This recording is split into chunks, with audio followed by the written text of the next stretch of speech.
Hello friends, welcome back to my cooking blog. तर आज मी करत आहे पोहे. तर आता सकाळी सकाळी मस्त ब्रेकफास्टसाठी पोहे बनवलेले आहे. तर इथे मी ग्रीन वटाणा आणि कॉर्नचे पोहे बनवत आहे. तर आता इथे आपलं तेल गरम झालेलं आहे. तर इथे मी टाकत आहे थोडीशी मोहरी, त्याच्यानंतर कांदा आणि मिरची आणि कढीपत्ता.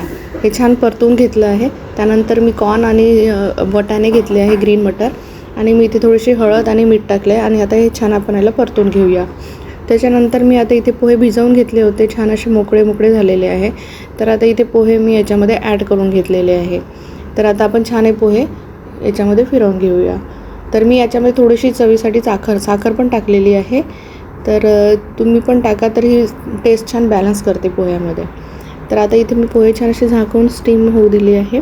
तर 1-2 वेळा असं छान फिरवून घ्यायचं आणि थोडंसं स्टीम होऊ द्यायचं. तर महाराष्ट्रामध्ये ही पोहे तरी पोहा असे फेमस आहेत इथे. नागपूरमध्ये तर नागपूर साईड, विदर्भ साईडला तर जास्तच फेमस आहे. तर आता इथे मी मस्त कोरिअँडर असं टाकून घेतलेलं आहे. हिवाळ्यामध्ये छान फ्रेश भाजीपाला भेटतो.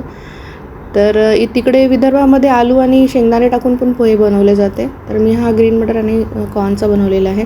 तर वीरला तर खूप आवडला होता, तो डान्स करून करून इथे खात आहे. आणि निमीला पण आवडला होता. तर निमीनी पूर्ण कॉर्न आणि वटाणे खाल्ले होते. तर भेटूया नेक्स्ट व्लॉगमध्ये. Bye bye.